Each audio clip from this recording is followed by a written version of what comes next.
Bonjour tout le monde, j'espère que vous êtes en forme. Merci à toutes et à tous de suivre la chaîne, ça fait vraiment super plaisir. N'hésitez pas à partager vos sujets, vos témoignages, vos commentaires, c'est toujours très instructif. Et ça me permet de rectifier le tir si besoin. Et avec le Saint-Esprit en nous, on ne risque pas de rester statique. Il nous inspire, il nous incite à aller toujours plus en profondeur dans la parole de Dieu, à aller de l'avant. En avant! Ça, c'est maintenant. Dieu nous parle par le Saint-Esprit qui vit en nous, à condition de l'avoir accepté dans notre vie. Évidemment, si tu ne lui as pas ouvert la porte de ton cœur, il ne va pas y rentrer de force. Même s'il est possible que quelque chose te parle, qu'une petite voix intérieure te guide ou t'inspire, tant que tu n'as pas donné ta vie à Jésus-Christ, que tu n'as pas accepté l'Esprit de Dieu dans ta vie, il y a de fortes chances que ce ne soit pas lui qui te suggère ces choses. Et quand je dis pas lui, je veux dire pas le Saint-Esprit, pas le Père, pas Jésus-Christ et pas non plus ses messagers. Les anges. Donc, si ce n'est personne de ce côté-là, un conseil, mon ami.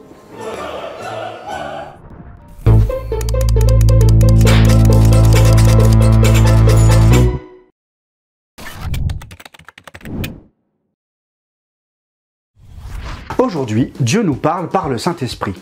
Mais avant, il nous a parlé d'autres manières. Hébreux 1:1.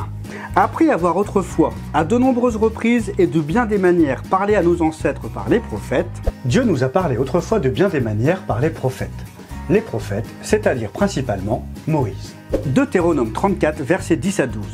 Il n'y a plus surgi en Israël de prophète semblable à Moïse que l'Éternel connaissait face à face. Personne ne peut lui être comparé pour tous les signes et les miracles que Dieu l'a envoyé faire en Égypte contre le Pharaon, contre ses serviteurs et contre tout son pays. Et pour tous les actes terrifiants que Moïse a accomplis avec puissance sous les yeux de tout Israël. Il n'y a pas eu d'autres prophètes comparables à Moïse. Quand on nous parle des prophètes dans le Nouveau Testament, on ne nous parle pas des prophètes de leur temps, des prophètes qui vivaient en même temps que les apôtres et les disciples, mais des prophètes dans l'Ancien Testament, dont Moïse est le plus grand. Reprenons Hébreux 1:1. Après avoir autrefois, à de nombreuses reprises et de bien des manières, parlé à nos ancêtres par les prophètes, Dieu a parlé par les prophètes de bien des manières.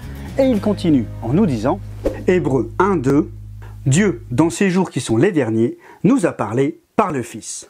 Dieu a parlé par le Fils en ces jours qui sont les derniers. Il y a 2000 ans, c'était les derniers jours. Et à ce moment-là, Dieu nous parlait par le Fils. Donc Dieu parlait par les prophètes dans l'Ancien Testament et il parle par le Fils dans le Nouveau. C'est un peu comme s'il y avait eu deux groupes. Ancienne Alliance, les prophètes. Nouvelle Alliance, le Fils.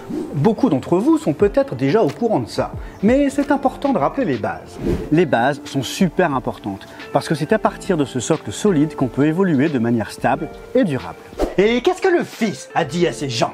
Eh bien, Jésus dit dans Jean 5:39, il est en train de leur révéler quelque chose d'important les concernant.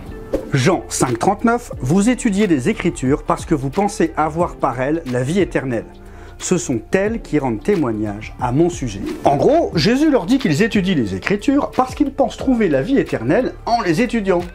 Les seules paroles qu'ils avaient reçues de Dieu étaient les paroles des prophètes. En effet. Mais Paul nous rappelle que depuis Moïse, les Écritures sont voilées. Ils ne peuvent pas les comprendre pleinement et Jésus va retirer ce voile. En leur disant quoi? Je viens de le dire. On va relire Jean 5:39. Vous étudiez les Écritures parce que vous pensez avoir par elles la vie éternelle. Ce sont elles qui rendent témoignage à mon sujet. Ce sont elles qui rendent témoignage de moi. Ce sont elles, les Écritures, qui rendent témoignage de moi. Les Écritures parlent de Jésus. Elles parlent de lui. C'est ce qu'il est en train de leur dire. Les Écritures rendent témoignage de Jésus, au travers des écrits des prophètes. Ça va? Tu suis? Ouais. Mais c'est quand même chelou.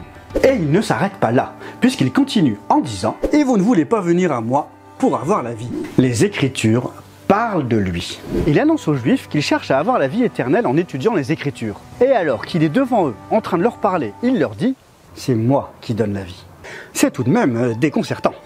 Oui, enfin, c'est un peu normal qu'il doute, qu'il ne croit pas immédiatement.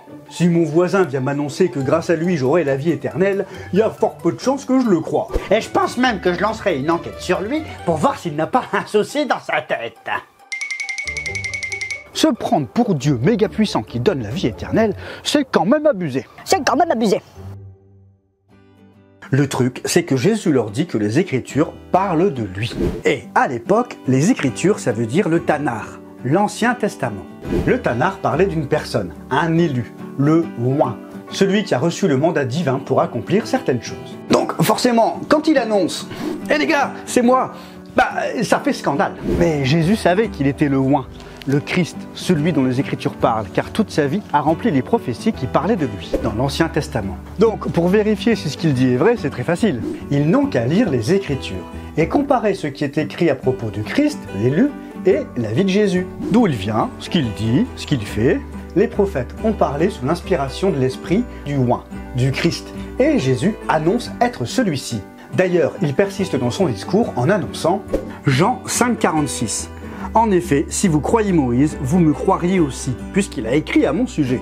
Moïse, dans sa conversation avec Dieu, parlait de Christ et il apportait ce message par écrit. Et Jésus continue en leur posant une question importante. Jean 5,47. Mais si vous ne croyez pas à ces écrits, aux écrits de Moïse, comment croirez-vous à mes paroles?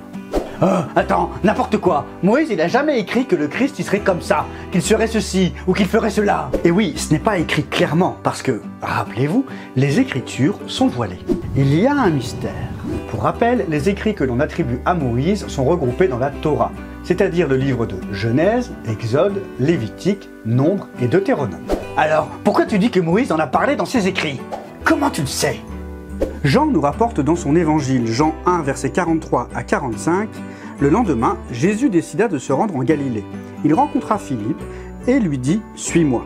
Philippe était de Bethsaïda, la ville d'André et de Pierre, d'autres disciples de Jésus. Philippe rencontra Nathanaël et lui dit « Nous avons trouvé celui que Moïse a décrit dans la loi et dont les prophètes ont parlé, Jésus de Nazareth, fils de Joseph ». Et Philippe va dire à Nathanaël, un autre futur disciple de Jésus, qu'ils l'ont trouvé, cet élu, celui dont les prophètes ont parlé depuis des siècles. Il a lu, il a cru, et c'est qui? Jésus, Jésus-Christ de Nazareth. Pendant plus de 2000 ans, les prophètes, ces hommes qui ont parlé pour Dieu, ont annoncé des prophéties, qui se sont presque toutes réalisées. Presque, pas toutes. Presque toutes, parce qu'il y en a encore qui doivent s'accomplir. Et certaines prophéties avaient moins d'une chance sur 1 milliard de se réaliser.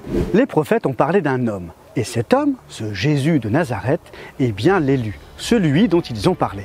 Mais qu'est-ce que cela signifie que ce Jésus de Nazareth soit le Messie? C'est quoi l'enjeu? Ça veut dire quoi pour nous? Qu'est-ce que ça implique pour Jérusalem, pour les Juifs, pour le monde, pour la nation? Les enjeux sont extraordinaires, puisque c'est au nom de Jésus-Christ, parole de Dieu faite chair, que tout a été créé, que nous prions pour la guérison des malades, que nous prenons autorité pour chasser les démons. Qu'en est-il de ce Jésus? C'est ce que nous verrons dans un prochain épisode.